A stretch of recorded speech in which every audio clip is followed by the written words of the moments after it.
Times नव भारत और आज के लेट्स डिकोड के एपिसोड में बात करेंगे कि पश्चिम बंगाल में बीजेपी सरकार बनने के बाद किस तरह से ताबड़तोड़ एक्शन लिया जा रहा है और मुख्यमंत्री शुवेंदु अधिकारी ने किस तरह से कल एक ही दिन में एक के बाद एक कई ऐसे कड़े कदम उठाए जिससे जो है ये साफ हो जाता है कि जो संकल्प पत्र में बीजेपी ने जो कहा था कि अगले 45 दिनों में जो काम किया जाएगा उस पर काम ऑलरेडी शुरू हो गया है। सबसे पहले आपको बताते हैं कि पश्चिम बंगाल का चुनाव इस बार का बिल्कुल हाई वोल्टेज रहा है और अन्य चुनावों से काफी अलग भी रहा है। इस हाई वोल्टेज चुनाव में लगातार बीजेपी ये कहती रही है और घुसपैठियों का जो है मुद्दा उठाती रही है और ये कहा गया कि किस तरह से बंगाल की सीमा जो बांग्लादेश से लगती है उसमें फेंस नहीं है और इसी वजह से बांग्लादेशी रोहिंग्या और घुसपैठिए जो है पश्चिम बंगाल में अंदर घुस बैठते हैं और उसके बाद लोगों के जो है नौकरियां ले रहे हैं और यहाँ पे बस भी जा रहे हैं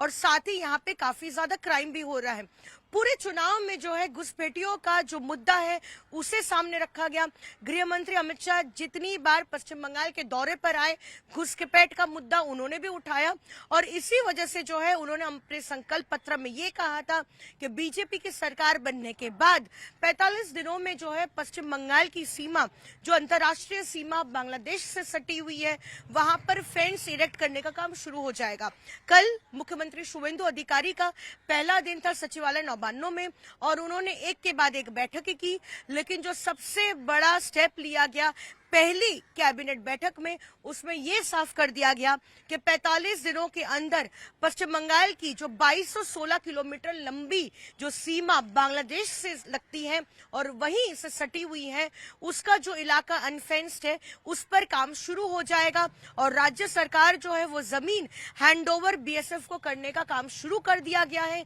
जहां पर फेंस नहीं है वहां पर फेंस इरेक्ट करने का भी काम शुरू हो जाएगा। मुख्यमंत्री शुवेंदु अधिकारी के इस घोषणा के बाद ही हमने देखा कि उत्तर 24 परगना और कई ऐसे जिलों में जिला अधिकारी पुलिस और बीएसएफ ने जो है एक जॉइंट इंस्पेक्शन किया इलाकों का और जहां जहां जमीन ऑलरेडी रेडी है जिसे हैंडओवर करना बिल्कुल में जो है समय नहीं लगेगा उसे हैंडओवर करने का काम शुरू हो गया है बीएसएफ को ताकि वहां पर जो इंटीग्रेटेड जो फेंस बनाया जाता है उस पर काम शुरू हो जाए। कल हमने देखा कि जो स्वरूप नगर के आसपास जितने भी बीओपी है वहां पर पुलिस अधिकारी और साथ ही बीएसएफ के अधिकारियों ने एक जॉइंट इंस्पेक्शन किया। ये देखा कि आखिरकार कहां फेंस नहीं है और अगर कहीं पर पुरानी फेंस टूट गई है और वहां पर फेंस बनाने की जरूरत है तो उस पर भी जो है बातचीत हुई और जो जमीन रेडी है जहां पर फेंस ऑलरेडी बना सकते हैं उसे बिना किसी डिले के जो है हैंडओवर करने का काम शुरू हो गया।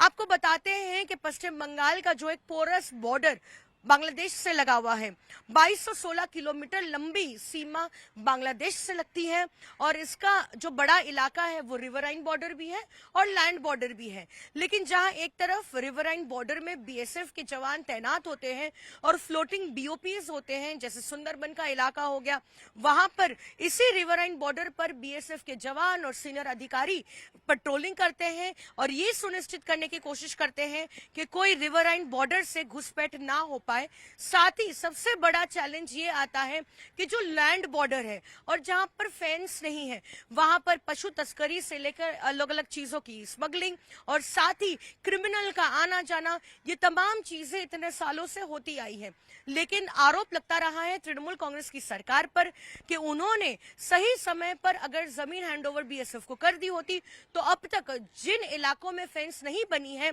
वहां पर फेंसिंग का काम हो जाता, ना ही इतनी घुसपैठ होती, ना ही कोई पशु तस्करी होती और जिस तरीके से कुछ क्रिमिनल का आना जाना होता है वो भी नहीं होता।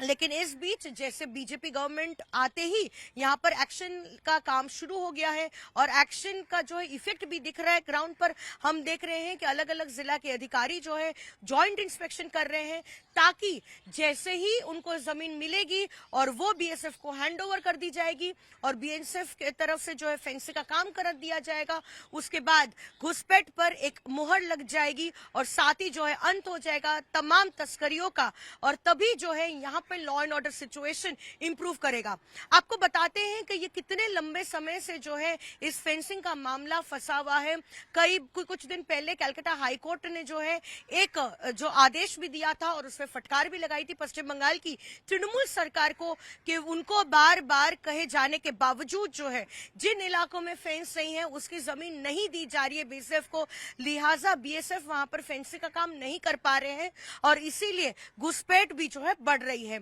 उसके बाद हमने देखा है कि बीएसएफ ने भी कई बार चिट्ठी लिखी है राज्य सरकार के land and land reforms department को और जमीन मांगी है, लेकिन जब तक लैंड एक्विजिशन का काम नहीं हो जाता है और उनको जमीन नहीं दे दी जाती है तब तक बीएसएफ वहां पर कोई काम नहीं कर सकते हैं। ऐसे में कई सालों से ये मामला जो है उलझा हुआ था बीएसएफ और बंगाल सरकार के बीच और जिसमें कलकत्ता हाई कोर्ट की भी एंट्री हुई थी, राज्य सरकार को फटकार भी लगाई गई थी, तृणमूल सरकार को कहा गया था कि वो जल्द से जल्द जो है वो जमीन को हैंड ओवर करे ताकि बीएसएफ अपना काम शुरू कर सके। लेकिन इस बीच तख्तापलट होता है पश्चिम बंगाल में, बीजेपी की सरकार बनती है और जैसा कि उन्होंने अपने मैनिफेस्टो में कहा था कि अलग अलग जो है चीजों पर एक्शन लिया जाएगा जिसमें से प्राथमिकता दी जाएगी कि बॉर्डर फेंस बनाने पर और घुसपैठ बंद करने पर। जैसे ही पहला दिन था शुवेंदु अधिकारी का मुख्यमंत्री के दफ्तर में और सचिवालय पहुंचे थे, उन्होंने ये घोषणा कर दी कि अगले 45 दिनों के अंदर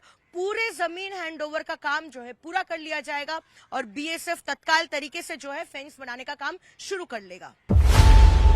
खबरों की रणभूमि में यहां शोर नहीं सोच लड़ती,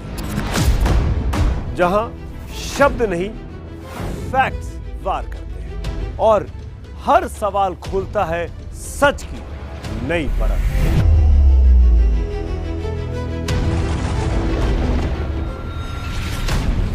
चक्रव्यूह आपके अपने सुमित अवस्थी के साथ सोमवार से शुक्रवार शाम 6:57 पर टाइम्स नाउ नव भारत पर।